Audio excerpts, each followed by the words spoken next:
Baiklah anak didik kami, mungkin di antara anak didik kami tadi agak penasaran apanya arti yang ini ya tadi ya, 0 sampai 90 ini ya. Ini artinya sudutnya dari 0 sampai 90 derajat, termasuk dari sini 45 derajat gitu ya. 35 derajat, ya kan? 29 derajat itu 0 sampai 90. Kalau udah 92 derajat berarti bukan di sini lagi ya. Udah di luarnya nih kan. Nah, jadi anak didik kami semua, coba kita ini nanti dipelajari di konsep kuadran. Tadi Bapak bilang kalau dia sudutnya 0 sampai 90, hasilnya ini semua nanti positif ya. Jadi hasilnya positif, ini positif kan? Ini pun nanti semuanya hasilnya adalah nilainya positif ya, sama seperti yang tadi. Semua nilainya positif ya. Semua nilainya positif selama sudutnya masih 0 sampai 90. Oke. 0 sampai 90 itu anak didik kami, kita masuk pelajaran kuadran sekarang ya. Itu disebut dengan kuadran pertama gitu ya. 90 sampai 180 nanti kuadran kedua, 180 sampai 270 kuadran ketiga, 270 sampai 360 kuadran keempat. Nanti di sudut ini ada namanya pemberian tanda ya. Jadi cara menghafal mudahnya gini. Di kuadran pertama semua positif. Itu tadi Bapak bilang kan, semua nilainya, semua nilai ini maksudnya semua ya, semua nilainya ini ya hasilnya harus positif. Seperti tadi ya, semua nilainya apapun itu ya kan, kotangen, sekan maupun kosek selama 0 sampai 90 harus positif. Itu singkatan dari A, all ya. Semua itu singkatan dari A atau all. Yang kemudian di kuadran kedua hanya yang berbau sinus yang positif, yaitu sinus dan sepersinus. Ya, berarti di luarnya ini, di luar sinus dan sepersinus di kuadran kedua negatif hasilnya. Oke. Di kuadran ketiga hanya tangan dan sepertangan yang positif. Tangan dan sepertangan yang berbau tangan. Di luarnya berarti negatif. Di kuadran keempat hanya kos dan seperkos yang positif. Di luarnya berarti negatif. Berarti bisa disingkat dengan ASTC ya. Bisa disingkat juga dengan Aztec, gitu pun boleh ya. Aztec cara menghafalnya, atau boleh juga menghafalnya asal saja tahu caranya ya. Kuadran pertama all semua, kuadran kedua sinus dan sepersin yang positif, kuadran ketiga tangan dan sepertangan yang positif, di kuadran keempat hanya kos dan seperkos yang positif. Coba kita buat contohnya ya anak didik kami. Contohnya ya, jika ya sudutnya 180 sampai 270. Berarti kan 180 sampai 270 itu berada pada kuadran yang ketiga. Berarti kuadran ketiga hanya tangan dan sepertangan yang positif. Jadi diketahui sinus minus 3/5. Jadi ini udah pas ya. Karena alfanya tadi katanya adalah kuadran ketiga ya. Alfanya kuadran atau kuadran ketiga ya kan. 180 sampai 270 kuadran ketiga. Maka sin di kuadran ketiga ya kan. Di kuadran ketiga tangan yang positif berarti selain tangan dan sepertangan negatif. Berarti di kuadran ketiga sinus negatif. Karena di kuadran ketiga tangan dan sepertangan yang positif. Gitu ya. Ditanya cos alfa dan tangan alfa. Gitu ya. Jadi coba kita selesaikan berapakah cos alfa dan tangan alfa. Sama seperti yang tadi konsepnya. Ditanya cos alfa dan tangan alfa. Tetap kita gambarkan dulu segitiga siku-siku. Kita berangkat dari yang diketahui. Yang diketahui tadi kan anak didik kami adalah sinus ya.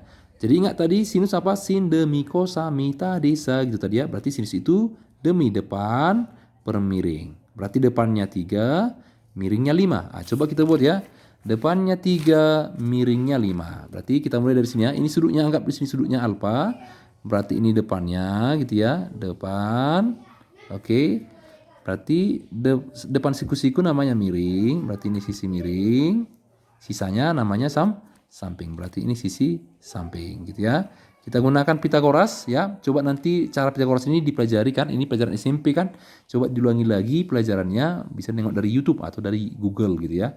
Jadi sin demi depan per miring. Depan dan miringnya harusnya kan minus tadi ya. Minus tapi nggak masalah. Untuk dia segitiganya, untuk menggambarnya dibuat aja dulu positif ya. Untuk menggambar segitiganya buat aja dulu positif. Berarti demi depannya 3, miringnya 5 ya. Sin demi ya. Sin demi depannya 3, miringnya 5. Oke. Maka sisanya kita cari. Sisanya kita cari dengan Pitagoras. Selain sisi miring dikurang tadi kan. Berarti akar dari 5 kuadrat dikurang 3 kuadrat. Nanti 25 dikurang 9, 16, akar 16, 4. Jadi semuanya sudah lengkap. Jika semua sudah lengkap, kita masuk ke yang namanya fungsi yang ditanya. Tapi ingat, sekarang kita sudah hati-hati masalah tanda ya. Jika sudah lewat dari kuadran pertama, kita harus hati-hati masalah tanda. Karena lewat dari kuadran pertama tidak lagi semua positif ya, udah beda-beda tandanya nanti ya. Oke, lewat dari kuadran pertama ini udah bervariasi tandanya. Kalau di kuadran pertama kan enak, gak usah hati-hati masalah tanda karena semua pasti positif gitu ya. Oke, sekarang kita ambil cos. Ingat tadi ya, alfanya di kuadran ketiga kan?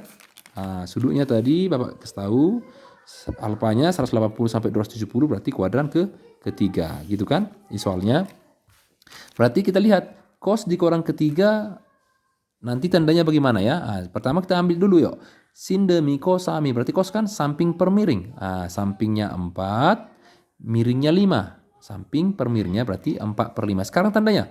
Di kuadran ketiga bagaimana cos? Gitu ya. Di kuadran ketiga, kosinus itu bagaimana? Kan di cos positif di kuadran keempat. Gitu ya.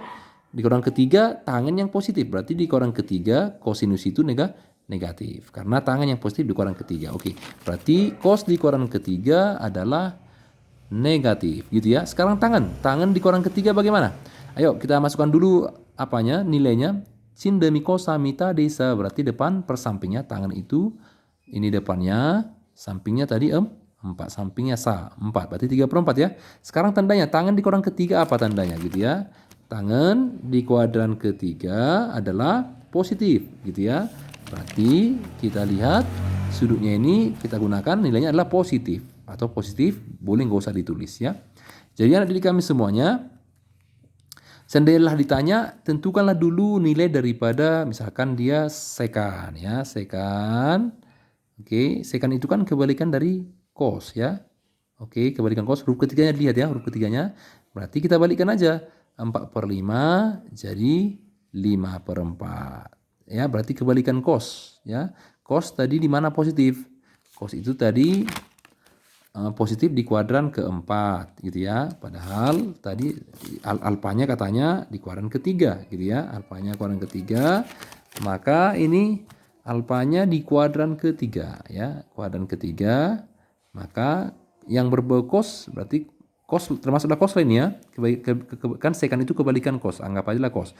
Cos di kuadran ketiga adalah negatif. Karena di kuadran ketiga tadi yang positif adalah tangan gitu ya, yang positif adalah tangan gitu kan, kuadran ketiga. Oke ya, oke, berarti itulah dia untuk pelajaran kita hari ini. Jadi kalau dia cosnya negatif berarti kebalikannya pun pasti negatif gitu ya.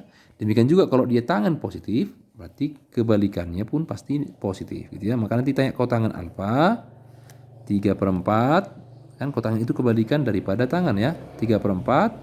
Berarti ini jadi 4/3. Jika dia positif, maka kebalikannya pun pasti positif. Demikian juga kalau dia negatif, kebalikannya pun pasti negatif. Gitu ya anak didik kami. Jadi sekarang kita ambil yang namanya soal. Coba ya, ini ada 2 soal ya. Jadi ini soalnya, jika alfa dari 270 sampai 360 berarti kuadran keempat kan. Cos alfa 5/13. Coba tentukan sin alfa, tangen alfa, kosekan alfa, sekan alfa, dan kotangen alfa gitu ya. Lalu nomor 4. Jika nanti sudutnya dari kuadran kedua 90 sampai 180, tangan alfa katanya minus 7/24. Oke, maka tentukan sin alfa, cos alfa, kosekan alfa, sekan alfa, dan kotangen alfa ya. 4 soal. Jadi coba dipelajari video ini di kami ya, dan dipahami supaya bisa menjawab soalnya. Oke, see you again.